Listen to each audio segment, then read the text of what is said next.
Welcome to the Fast Leader Podcast, where we explore convenient yet effective shortcuts that will help you get ahead and move forward faster by becoming a better leader.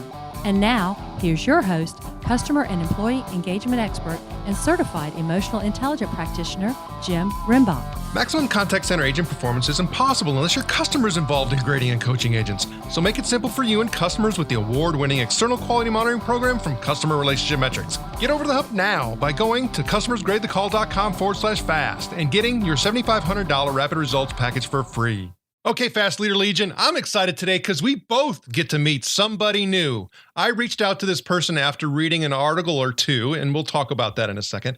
And I just felt a connection, things resonated with me, and I reached out to invite him to the show, and he agreed. Jeremy Watkin was born in Grangeville, Idaho. He moved around a few times before settling down in the city of Rancho Cucamonga, California, where he spent the bulk of his childhood. Jeremy has always excelled as a musician, playing trumpet in marching and jazz bands through high school. He's active in leading music at his church as a singer and a guitar player, and has picked up piano, banjo, ukulele in more recent years. Upon finishing college, Jeremy went to work as a customer service representative for web host and domain registration company TierraNet, and worked his way into a management position before joining Phone.com full-time as the director of customer service in 2012. Having come from 3 generations of pastors, Jeremy often refers to the ministry as the family business. And while he didn't follow in his father's footsteps, he credits the wealth of experience learning to work with a variety of different people as a key reason he has excelled in customer service. In 2015, Jeremy left sunny San Diego and moved with his wife and 3 young boys to Eugene, Oregon, to work as head of quality for FCR. If you know anything about Jeremy, his 2 most important goals in life are to stay in love with Alicia, his wife of 15 years, and to make sure his 3 boys always know just how unique and special they are. Jeremy frequently writes about his journey toward being better at customer service and life at communicatebetterblog.com. Having completed 7 full marathons and more than a dozen half marathons, Jeremy gains much of his insight about serving others while running. Jeremy Watkin, are you ready to help us get over the hump? Absolutely. Thanks so much for having me on the show, Jim. I'm super excited to talk with you today. And thanks for being here. So I've given our listeners a little bit about you, but can you tell us what your current passion is so that we can get to know you even better? Thanks, Jim. Yeah, my current passion absolutely would be watching my kids grow up. One thing you may not know about me is that I mentioned that I wanted my kids to know that they're unique and special and to stay in love with my wife. But that 5 o'clock to 7 o'clock p.m. slot every evening is something that I protect at all costs. I want to be home to wrestle. My boys are ages 1 to 7, and I want to be home to wrestle with them whenever they want to hang out with them, read stories, tuck them in at night, scratch their backs, all that good stuff. I want to be present in their lives. I had a father that was present in my life, and it's absolutely made a difference for me, helped me be more of a confident person, more self-assured in who I am. So I want to pass that on to my kids. So that's number one beyond anything else. And when you think about it, that helps me be better at other relationships as well, because I understand the time it takes to help someone know that they are unique and special and important, that they have unique strengths that they bring to the table. So that's what gets me really excited and gets me excited to work with other people. You know, thanks for sharing that. And I think you bring up a really important point that we actually try to bring to the surface here on the Fast Leader Show.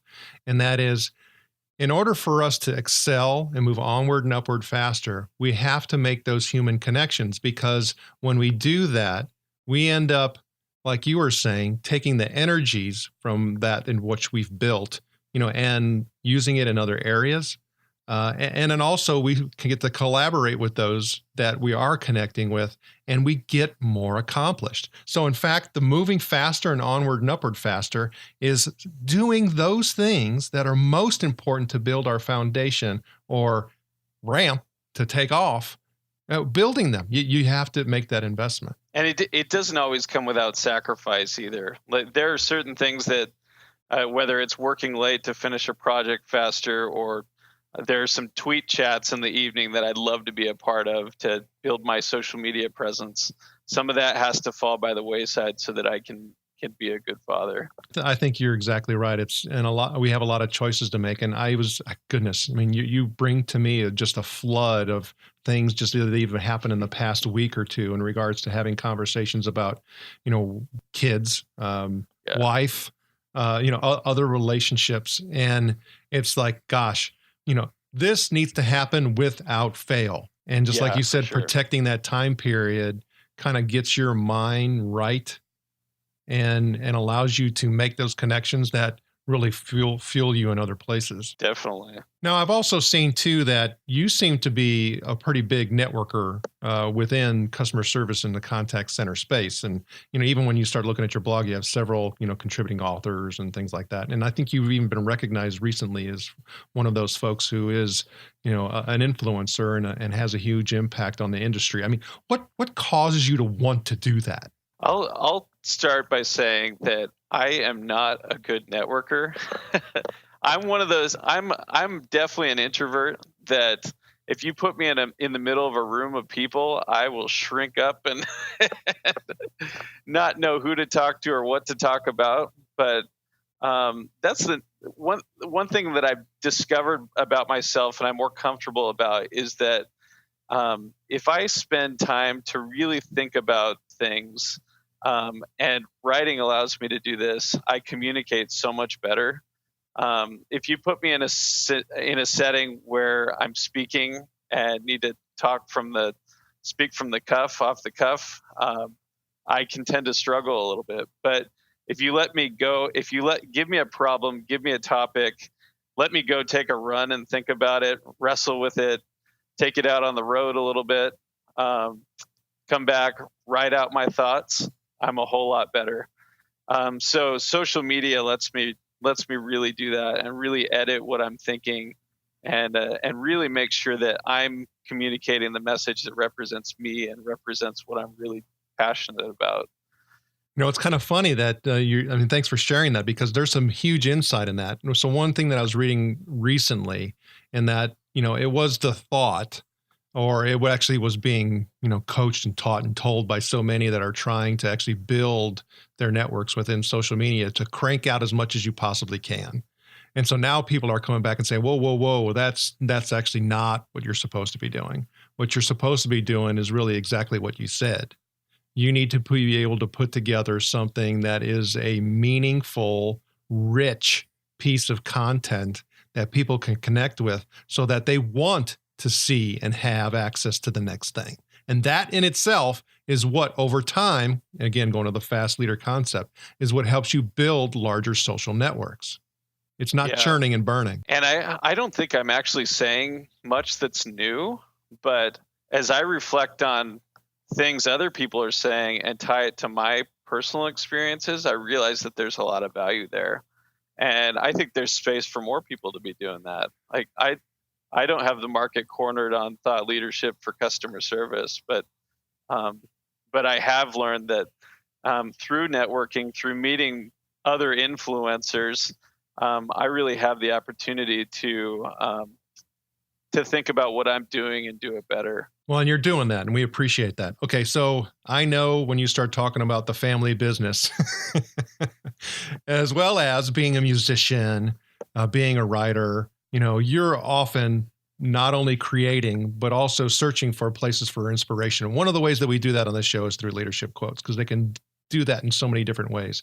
Is there a quote or two that you can share with us that gives you inspiration? One of my favorite quotes, and I know you had Shep Hyken on your show, so he may have already shared this one, but from Jan Carlson, the quote is, "If you're not serving a customer, you're serving someone who is."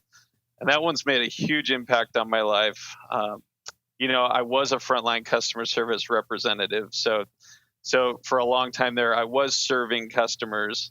And then moving into management, I kind of felt like I'm removed from serving now.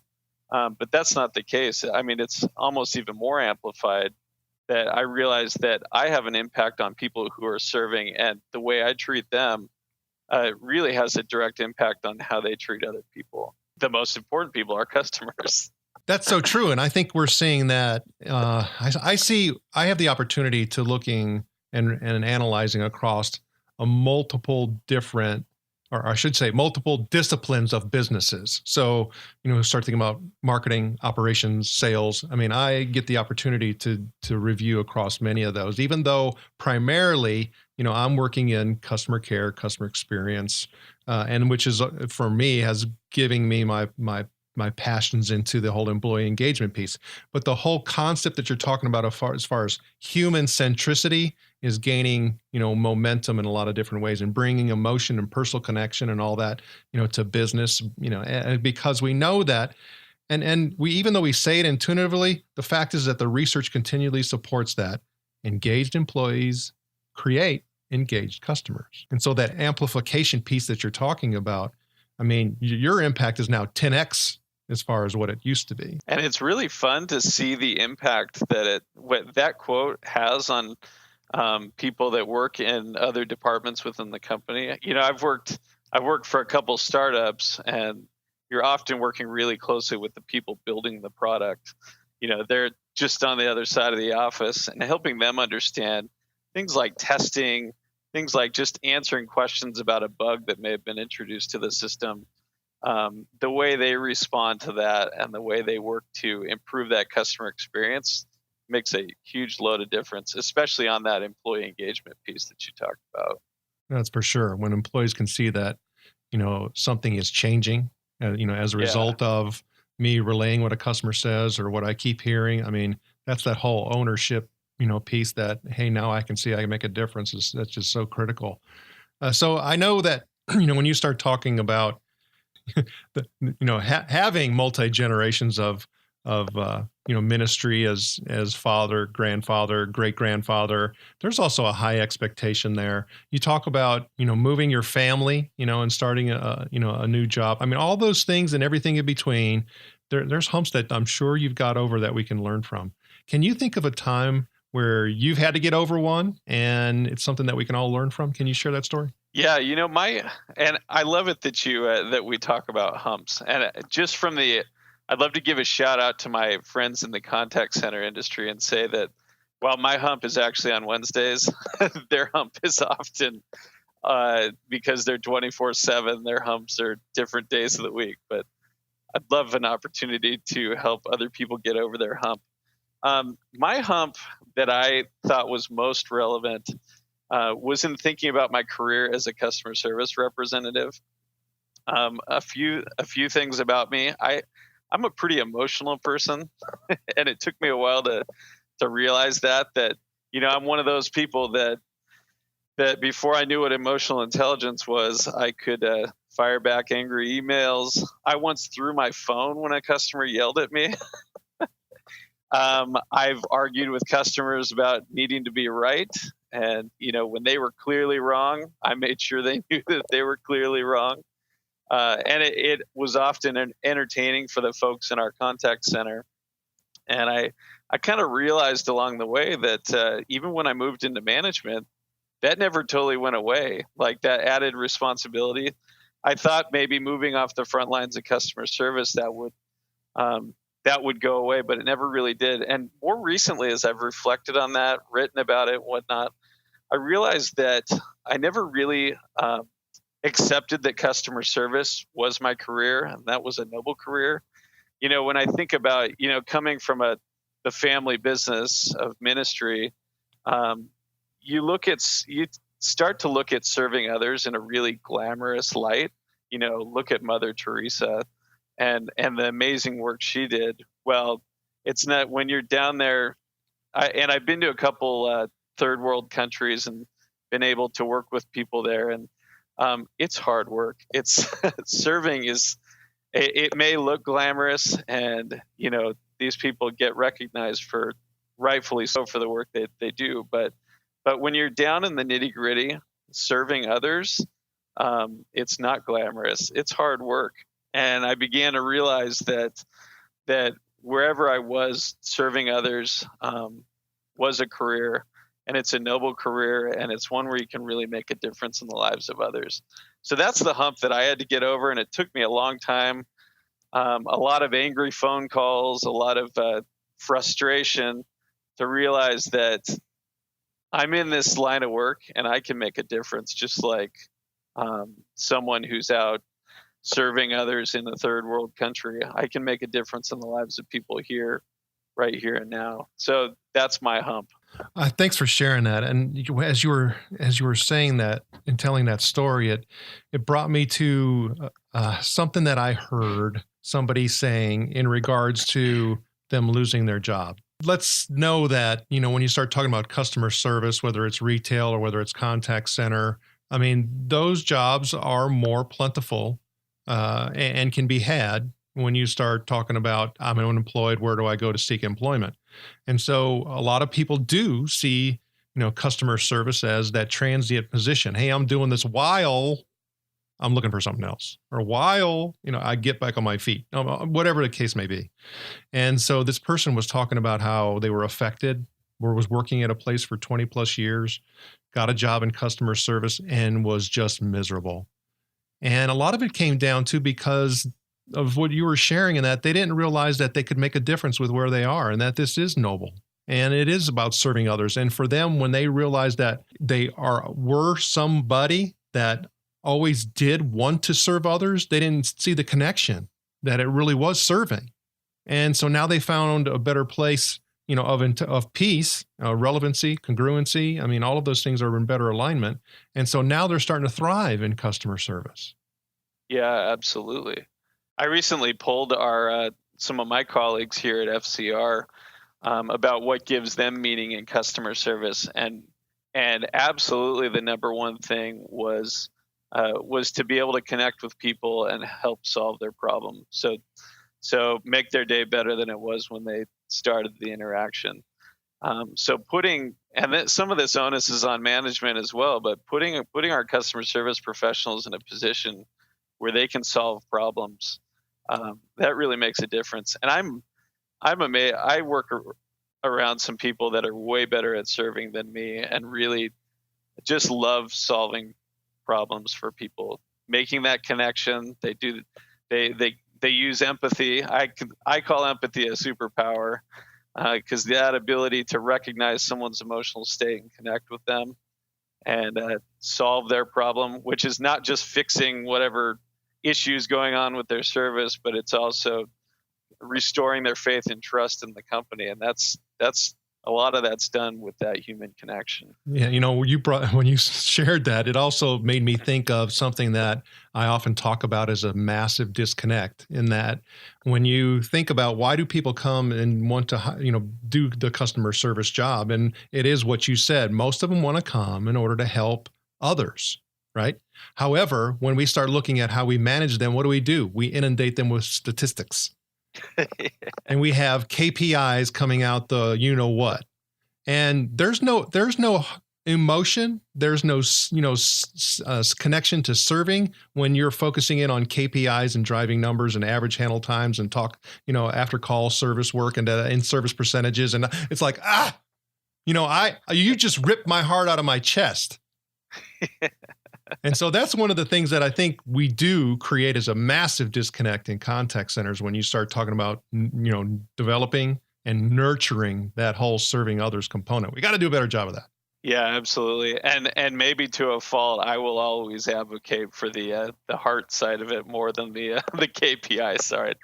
I think there's a balance there for sure, but there is. And I'm constantly learning that balance, but I'm privileged to work with a group of people here that are willing to deal with that tension and want to build leaders and empower people here to solve problems. But yeah, the KPIs are still there as well. Yeah, well, and you do need them, and I think you just hit on some key points as far as the balancing and also what your messaging is, right? I mean, if you're beating on how many calls have you taken, there's going to be a problem. So, I know you have so many things going on, dad, husband, running, music, work. It just goes on and on. So when you start thinking about all of those things and, if you were to say, I have a goal, what would your goal be? Man, you said it in my bio already, but my real goal is to stay in love with my wife and to to help my kids know that they are always loved, and that whatever choices they make, I love them and I'm there for them. But then that stems into other relationships as well, that I want to carry those values in other relationships, whether I'm managing people, whether it's my extended family. I'm a person that likes that does everything he can not to burn a bridge with someone, and I think that's a quality, even though it's hard sometimes. Definitely. But the Fast Leader Legion wishes you the very best. Now, before we move on, let's get a quick word from our sponsor. How do you get higher contact center agent performance? It's when customers grade the call and their ratings and comments are used to motivate and coach agents. Uncover hidden secrets and replicate your best agents with the real-time insights from the award-winning external quality monitoring program from Customer Relationship Metrics. Move onward and upward by going to customersgradethecall.com/fast and getting a $7,500 rapid results package for free. Okay, here we go, Fast Leader Legion. It's time for the Hump Day Hoedown. Okay, Jeremy, the Hump Day Hoedown is the part of our show where you give us good insights fast. So I'm going to ask you several questions, and your job is to give us a robust yet rapid responses that are going to help us move onward and upward faster. Jeremy Watkin, are you ready to hoe down? Yes, I am. All right. So what do you think is holding you back from being an even better leader today? I'm going to give a shout out to my good friend, Mr. Stephen Covey, and say beginning with the end in mind is my biggest obstacle to being a better leader. I'll use social media as an example and say that it's really easy to get our focus on looking for followers, trying to get retweets and all that stuff. But the real benefit of social media is sharing thought leadership, learning from thought leaders, and meeting new people such as yourself. What is the best leadership advice you have ever received?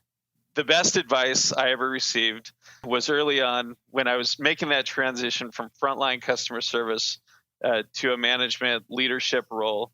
I felt like to be there for my team, I had to take frontline phone calls. And if it got busy, I had to roll up my sleeves and help them out.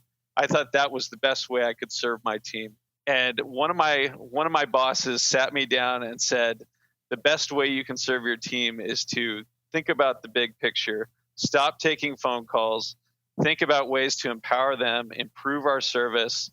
And that advice has stuck with me. And I'm indebted to those people for sitting me down. What is one of your secrets that you believe contributes to your success? I used to think of this as a weakness, Jim. But empathy, I've done the StrengthsFinder test, and empathy is in my top 5. I thought that made me a weak person, but the ability to recognize the emotions of others in the room helps me be an expert at relationships and making connections with other people. What do you feel is one of your best tools that helps you lead in business or life? I like to smile, and I like to build bridges with other people, and I think that's really important. When you can build a bridge with someone and connect with them, you can work together to solve a problem. And that's an invaluable skill in business and customer service. What would be one book from any genre that you'd recommend to our listeners? The last book that I read was the book Ready Player One, which I think a movie is coming out soon about that. It's a genre I don't read very often, but about video games and kind of about the future. But there's actually a snippet of customer service in there in the future where these people are working as indentured servants in call centers to solve problems or to pay off their debts.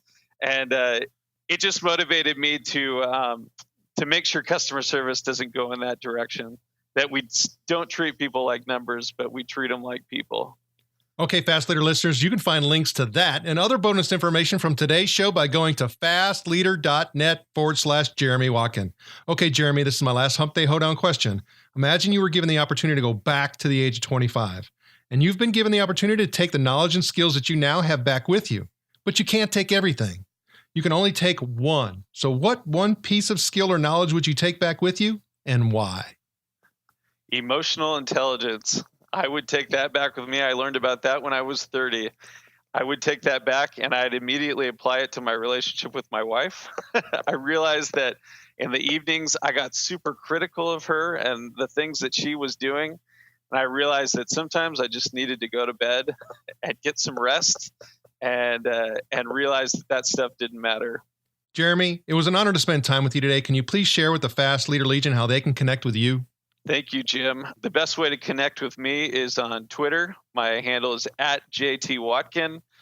You can connect with me on LinkedIn. Just look me up, Jeremy Watkin, and read my blog, communicatebetterblog.com. Jeremy Watkin, thank you for sharing your knowledge and wisdom. The Fast Leader Legion honors you and thanks you for helping us get over the hump. Thank you for joining me on the Fast Leader Show today. For recaps, links from every show, special offers, and access to download and subscribe, if you haven't already, head on over to fastleader.net so we can help you move onward and upward faster.